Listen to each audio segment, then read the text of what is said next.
சிவனடியார்கள் மற்றொரு சிவனடியாரை தெய்வமாகவே வணங்குவார்கள். அவர்கள் எத்தகையவர்களாக இருந்தாலும் அவர்கள் சிவனடியார்களாக இருந்துவிட்டால் தெய்வமாகவே போற்றுவது வழக்கம். அவர்கள்தான் சிவன் என்றே கருதி வணங்குவது வழக்கம். ஒருவர் எவ்வளவு பெரிய செல்வந்தராக இருந்தாலும் அதை பற்றி கவலை இல்லை. அல்லது செல்வம் மற்றவர்களாக இருந்து தெய்வப்பற்று உள்ளவர்களாக இருந்து விட்டால் போதும், அவர்களையே சிவன் என்று கருதுவது சைவ உலகத்தினுடைய நீண்ட மரபாகும். சங்கநிதி பதுமநிதி இரண்டும் தந்து தரணியோடு வானாளத் தருவரேனும் மங்குவார் அவர் செல்வம் மதிப்போம் அல்லோம் மாதேவர்க்கே காந்தர் அல்லராகில் என்று பாடிய திருநாவுக்கரசர், அங்கமெல்லாம் குறைந்து அழுகு தொழு நோயராய் ஆவுரித்து தின்று உடலும் பொலையரேனும் கங்கை வார் சடைக்கறந்தார்க்கு அன்பராகில் அவர்கண்டீர் நாம் வணங்கும் கடவுளாரே என்று பாடியது போலே சிவனுடைய நாமத்தை சொல்லிவிட்டாலே சிவன் என்று கருதக்கூடிய பண்பு இருப்பதால் இதுவரைக்கும் தனக்கு தளபதியாக இருந்த பரஞ்சோதியாரை சிவனடியார் என்று தெரிந்தவுடன் மன்னன் எம் பெருமான் என்ற சொல்லின் மூலமாக அழைப்பது சைவ மரபினுடைய பெருமையை சுட்டி காட்டுவது. இனிமேல் வேறு என்ன செய்வது என்று மன்னன் முடிவு செய்து அவருடைய சிவத்தொண்டு நன்றாக நடக்க வேண்டும் என்கின்ற முடிவுக்கு வந்து அவருக்கு எவ்வளவு செல்வங்கள் வேண்டுமோ எல்லா செல்வங்களையும் கொடுத்து தினந்தோறும் அடியவர்களை உபசரித்து அவர்கள் உண்ட பிறகு தான் உண்பது என்று இந்த பரஞ்சோதியார் மேற்கொண்டிருக்கின்ற அந்த தொண்டு செம்மையாக நடப்பதற்கு வேண்டிய ஏற்பாடுகள் எல்லாவற்றையும் செய்யுங்கள் என்று கட்டளையிட்டார். இப்போது பரஞ்சோதியாருக்கு மகிழ்ச்சி. அடியவர்களை தன் இல்லத்துக்கு அழைத்து அவர்களை உண்பித்து அவர்கள் உண்ட பிறகு தான் உண்பது என்கின்ற தன்னுடைய தொண்டு இப்போது தனக்கு நல்ல ஒரு தொழிலாகவே கிடைத்துவிட்டது என்று மகிழ்கிறார். நரையிதழி திருமுடியார் அடியாரை நாள்தோறும் முறைமையினில் திரு அமுது முன் ஊட்டி பின் உண்ணும் நிறைவுடைய பெருவிருப்பால் நியதியாக கொள்ளும் துறை வழுவா வகை ஒழுகும் தூய தொழில் தலை நின்றார். அவர் தளபதியாக இருக்கிற போது அந்த தொழிலை குறிப்பிடுகிற சேக்கிழார் போட்ட வார்த்தை மேய தொழில். இப்போது சிவனடியார்களை பேணக்கூடிய வாய்ப்பு இவருக்கு கிடைத்தவுடன் அந்த தொழிலை குறிப்பிடுகின்ற பொழுது இவர் போட்டிருக்கிற வார்த்தை தூய தொழில். மேய தொழில் என்றால் நாம் விரும்பாமலே நம்மை வந்து சார்ந்திருக்கிற தொழில். தூய தொழில் என்றால் நம்முடைய விருப்பத்தின் வண்ணம் அமைந்திருக்கின்ற தொழில். இப்போது இதுகாரம் இவர் உள்ளத்திலே எது தொண்டாக இருந்ததோ அதுவே இப்போது இவருக்கு தொழிலாக அமைந்துவிட்டது. சிவனடியார்களை பேணுவது என்கின்ற ஒன்றே இவர் உள்ளத்திலே தொண்டாக இருந்தது. இப்போது அதுவே இவருக்கு தொழிலாக அமைந்து விட்டதால் இப்பொழுது இவர் மேற்கொண்டிருக்கின்ற தொழில் மேய தொழில் அல்ல, இவருக்கு விருப்பமான தொழில் என்பதால் தூய தொழில் என்கின்ற சொல்லை சேக்கிழார் பயன்படுத்தினார். அப்படி திருச்செங்காட்டங்குடியிலே பரஞ்சோதியார் குடியேறினார். இப்போது முடிவு செய்து கொண்டார், தினந்தோறும் தன்னுடைய இல்லத்துக்கு வரக்கூடிய அடியவர்களை உண்பித்து அவர்கள் உண்ட பிறகு தான் உண்பது என்கின்ற மிகப்பெரிய தொண்டு ஒன்றினை மேற்கொள்ள தொடங்குகிறார். இந்த இடத்தில் பரஞ்சோதியார் என்று குறிப்பிடப்பட்ட தளபதியார் புதியதாக ஒரு பெயரை பெறுகிறார். அது என்ன என்றால் சிறு தொண்டர் என்பது. என்ன காரணம்? அவருக்கு சிறு தொண்டர் என்று பெயர் வருவதற்கு என்ன காரணம்? அடியவர்கள் தங்கள் இல்லத்துக்கு வந்தால் நெடிது உயர்ந்த தன்னுடைய தோற்றத்தை குறுக்கிக் கொண்டு மிகுந்த பணிவோடு அடியவர்களை வரவேற்கிறவர். ஆகவே தன்னுடைய உருவத்தை சிரித்துக் கொண்டு அடியவர்களுக்கு முன்னர் நிற்பதால் அவருக்கு சிறு தொண்டர் என்கிற பெயர் வந்தது.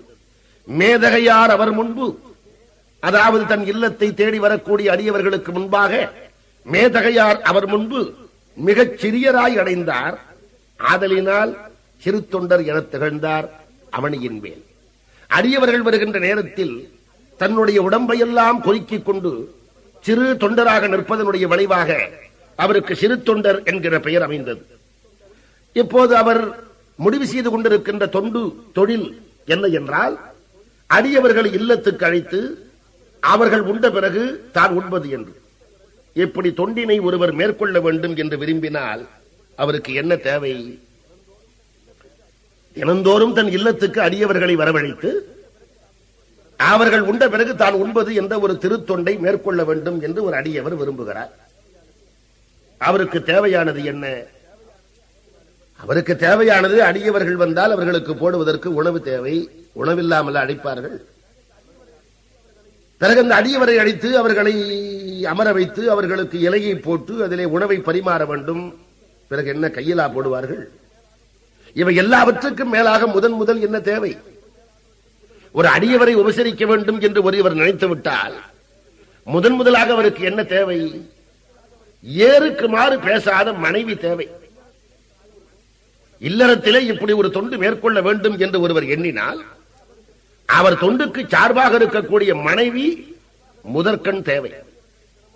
இவர் 2 அடியவர்களை தினமும் இல்லத்துக்கு அழைத்து வந்து அவர்களை உண்பிக்க வேண்டும் என்று எண்ணுகிற போது அதற்கு ஏற்ற முறையிலே மனைவி அமையாமல் தினமும் 2 பேரை அழைத்துக் கொண்டு வந்து யார் இங்கே சமைத்து போடுவது, நீர் 2 வீட்டுக்கு போம் என்று சொல்லாத ஒரு மனைவியாக கிடைத்தால் மட்டும்தான் அவர் மேற்கொண்டிருக்கின்ற திருத்தொண்டு செம்மையாக அமைய முடியும்.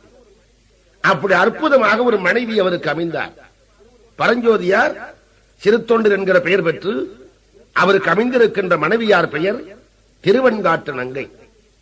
அந்த திருவெண்காட்டு நங்கை என்கிற மனைவி இல்லறம் என்கின்ற அறத்துக்கு ஏற்றவளாக அமைந்தால் என்பதை சொல்ல வருகின்ற சேக்கிழார், மனை அறத்தின் வேறாகி விளங்கும் திருவெண்காட்டு நங்கை. மனை அறத்தின் வேறாகி விளங்கும் திருவெண்காட்டு நங்கை. இல்லறம் என்பது ஒரு மரமானால் அந்த மரத்துக்கு வேறு போன்றவளாக விளங்கக்கூடிய திருவெண்காட்டு நங்கை. உண்மைதான்.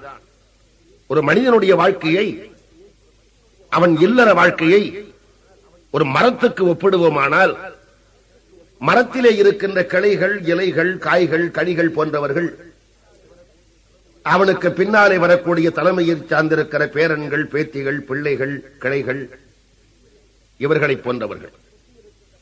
அந்த மரத்தை சுற்றி இருக்கின்ற பட்டையை போன்றவர்கள் இவன் பிறந்த காலத்திலே இருந்து இவனோடு ஒட்டி இருக்கின்ற உறவினர்கள். அந்த மரத்திற்கு அமைந்திருக்கின்ற வேர் போல இருக்கிறவள் அவனுக்கு அமையக்கூடிய மனைவி. இலைகளோ கிளைகளோ உதிர்ந்தாலும் வெட்டப்பட்டாலும் மரம் உயிர்ப்போடு இருக்கும். அப்படி பேரன் பேத்திகள் முதலானவர்கள் அன்பை விட்டுவிட்டாலும் ஒரு மனிதன் வாழ முடியும். மரத்தை ஒட்டி இருக்கின்ற பட்டை உரிக்கப்பட்டாலும் மரம் உயிர்ப்போடு இருக்கும். பிறப்பிலே இருந்து தன்னோடு ஒட்டி இருக்கின்ற உறவினர்கள் விட்டுவிட்டாலும் ஒரு மனிதன் வாழ்க்கை நன்றாக அமையும். ஆனால் வேர் வெட்டப்பட்டு விட்டால் மரம் வாழாது. மனைவி இல்லாவிட்டால் இல்லறம் சிறக்காது.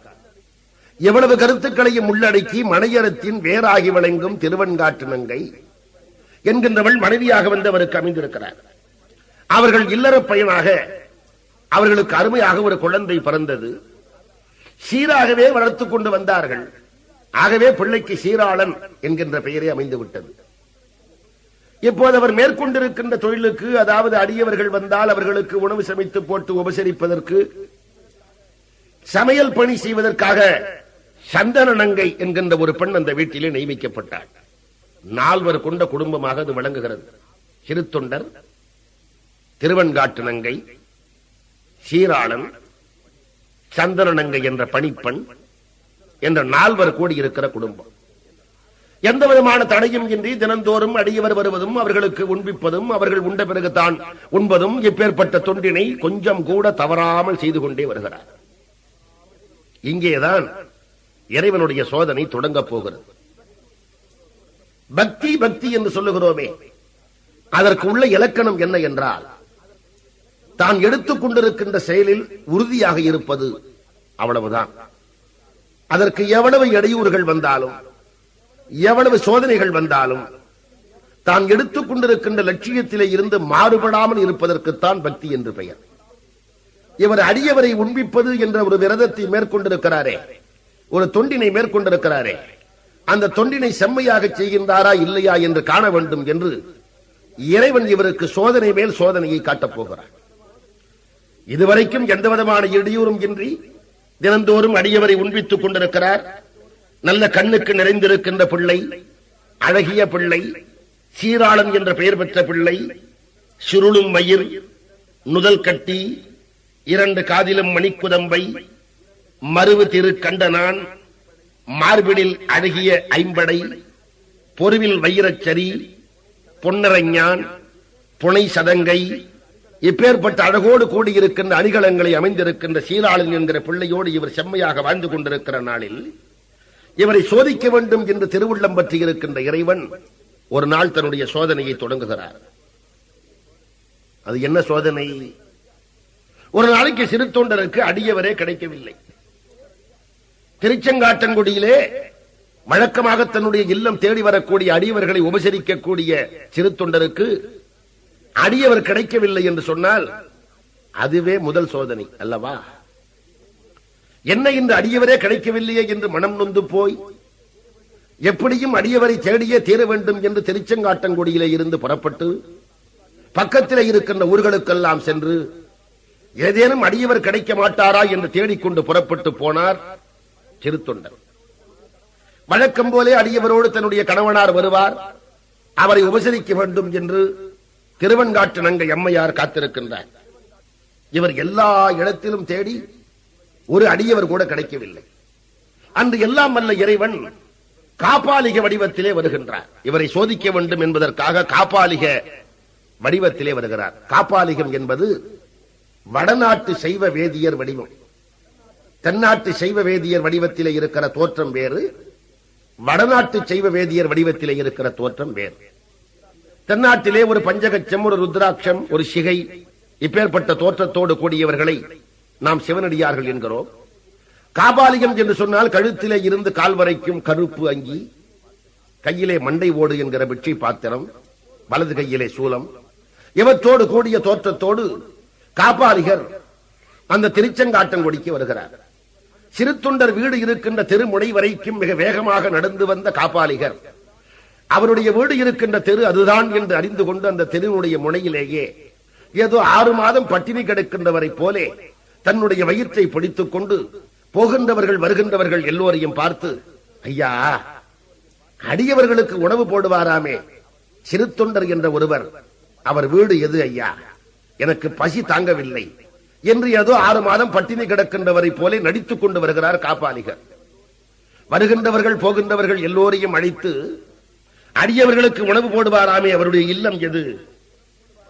கண்டாதது ஒரு வேட்கை பசிவுடையார் தமை போலே கண்டாரையெல்லாம் சிறு தொண்டர் மனை வினவி. இவருக்கு உண்மையில் ஒன்றும் பசி இல்லை. கண்டாதது ஒரு வேட்கை பசிவுடையார் தமை போலே கண்டாரையெல்லாம் சிறு தொண்டர் மனை வினவி. அவர் வீடு இதுதான் என்று சிலர் காட்டிய போது அந்த வீட்டு வாசலில் நின்று சிறு தொண்டர் உள்ளாரா என்று இயம்பினார் காப்பாளிகர். திருவெண்காட்டு நங்கையார் பரபரப்போடு வெளியே வந்து புதியதாக ஒரு அடியவர் வந்திருப்பதை கண்டு, வாருங்கள் வாருங்கள், அப்படியே தென்னையில் அமருங்கள், அடியவரை காணாமல் தேடித்தான் போயிருக்கிறார், நீங்கள் எழுந்தருளி இருப்பதை கண்டால் மிகவும் மகிழ்வார், அப்படியே அப்படியே அப்படியே அமர வேண்டும் என்று பரபரப்போடு அந்த அம்மையார் பேசிய போது காபாலிகர் சொன்னார், பெண்ணே, ஆண்கள் இல்லாத வீட்டில் நாம் தனியாக இருக்க மாட்டோம். இந்த திருச்செங்காட்டங்குடி திருக்கோயிலில் ஒரு ஆத்திமரம் இருக்கிறது அல்லவா, ஸ்தலவிருட்சம். ஆமாம் சுவாமி, அதன் கீழே நாம் இருப்போம், அந்த சிறு தொண்டன் வந்தால் வரச்சொல் என்று சொல்லிவிட்டு நேராக புறப்பட்டு திருச்செங்காட்டங்குடி திருக்கோயிலுக்கு போய் அந்த ஆத்திமரத்தின் கீழே அவர் அமர்ந்திருக்கிறார். தன்னுடைய கணவனார் வந்து ஏன் அடியவரை விட்டுவிட்டாய் என்று கேட்பாரே என்று கலங்கி கிடக்கிறார் திருவெண்காட்டு நங்கை. சிறு தொண்டர் திருச்செங்காட்டங்குடியை சுற்றி இருக்கின்ற ஊர்கள் எல்லாம் போய் தேடி பார்த்துவிட்டு எவ்விடத்திலும் அடியவரே கிடைக்காமல் என்ன செய்வது என்று மனம் நொந்து போய் தன்னுடைய இல்லத்துக்கு அப்படி திரும்பிய உடனே வாசலில் நின்றபடி திருவெண்காட்டு நங்கை சொன்னார், நீங்கள் இல்லாத போது ஒரு அடியவர் வந்தார், நான் இருக்க சொன்னேன், ஆனால் திருக்கோயிலில் தான் இருப்பேன் என்று போய்விட்டார் என்று சொன்னவுடன் சிறு தொண்டர் மிக விரைவாக வேகமாக ஓடி போய் திருக்கோயிலில் ஆத்திமரத்தின் கீழே இருக்கின்ற காப்பாளிகர் திருவடியிலே நெடுஞ்சான் கடையாக விழுந்து எழுந்தார். ஆத்திமரத்தின் கீழே வீற்றிருக்கின்ற காபாலிகர் முன் நெடுஞ்சான் கடையாக விழுந்து எழுந்த சிறு தொண்டர் சொல்ல முடியாத மகிழ்ச்சி அடைந்தார். தன்னுடைய இடையில் ஆடையை இருக்க சுற்றி, ஆகா, நான் இன்று மிகப்பெரிய பேறு பெற்றேன், தங்களை கண்டேன் என்று மகிழ்ந்தார். காபாலிகர் கேட்டார், ஓ, நீரோ பெரிய சிறு தொண்டர்? சிறு தொண்டரை பார்த்து காபாலிகர் கேட்கிறார், நீரோ பெரிய சிறு தொண்டர்? சேக்காருடைய சொல்லை கவனிக்க வேண்டும். பெயர் சிறு தொண்டர், பெருமை அதிகம், ஆகவே முன்னுக்கு பின் முரணான சொற்கள். நீரோ பெரிய சிறு தொண்டர்? மொத்த மளிகை கடைக்கு போய் இமயமலை பிராண்டு கடுகு இருக்கா கேட்ட மாதிரி, அவனுக்கு வேண்டியது கடுகு, பிராண்டு இமயமலை. நீரோ பெரிய சிறு தொண்டர்? என்ன சொல்ல வேண்டும்? சிறு தொண்டர் நான் தான் என்றுதானே சொல்ல வேண்டும். சொல்லவில்லை. அப்படி சொல்லிக் கொள்ளுகின்ற தகுதி எனக்கு இன்னும் இல்லை. சிறு தொண்டன் என்று சொல்லிக் கொள்ளுகின்ற தகுதி எனக்கு இல்லை. ஆனால் நெற்றியிலே திருநீர் பூசுகின்ற அடியவர்கள் அப்படி ஒரு பெயர் சொல்லி என்னை அழைப்பார்கள். பூதி அணி சாதனத்தவர் முன் போற்ற போதேன் ஆயிடினும் நாதனடியார் கருணையினால் உரைப்பார். நெற்றியிலே விவிது வீசக்கூடிய அடியவர்கள் முன்னாலே சிறு தொண்டன் என்று சொல்லிக் கொள்ளுகின்ற தகுதி எனக்கு இல்லை. ஆனாலும் அந்த அடியவர்கள் அன்பினாலே அப்படி என்னை அழைப்பார்கள். பூதி அணி சாதனத்தவர் முன் போற்ற போதேன் ஆயிடினும் நாதனடியார் கருணையினால் அப்படி உரைப்பார்கள். காபாலிகர் சொன்னார், சிறு தொண்டனே, யாம் உத்தராபதியே, புரிகிறதா? வடக்கே இருந்து வருகிறோம். உத்தராபதியே, நான் வந்ததனுடைய நோக்கம் என்ன என்றால், உன்னை காண வேண்டும் என்கின்ற விருப்பம் எனக்கு ஏற்பட்டது. ஆகவே உன்னை காண வந்தேன். நீர் போகலாம். போவாரா சிறு தொண்டர்? அடியவரே கிடைக்காத ஒரு நாளில் தான் எல்லா இடங்களிலும் தேடி போயிருக்கின்ற பொழுது தன்னை தேடி வடக்கே இருந்து நாடி வந்திருக்கின்ற ஒரு அடியவர் கிடைத்திருக்கிற போது அவரை பரிந்து ஊட்டாமல் போவாரா? உடனே சிறு தொண்டர் சொன்னார், அப்படியெல்லாம் சொல்லக்கூடாது. அடியேன் மனையில் எழுந்தருளி அமுது செய்ய வேண்டும். அடியேன் மனையில் எழுந்தருளி அமுது செய்ய வேண்டும். காபாலிகர் கேட்டார், என்ன சொல்லுகிறாய் சிறு தொண்டனே? என்னுடைய இல்லத்துக்கு தாங்கள் எழுந்தருளி அமுது செய்ய வேண்டும், உண்ண வேண்டும் என்று வேண்டிக் கொள்ளுகிறேன். அடியேன் மனையில் எழுந்தருளி அமுது செய்ய வேண்டும். காபாலிகர் சொன்னார்கள், சிறு தொண்டனே, சிறு தொண்டனே, உன்னுடைய வீட்டில் எழுந்தருளி நான் அமுது செய்ய வேண்டுமா? நீ தெரியாமல் பேசுகிறாய்.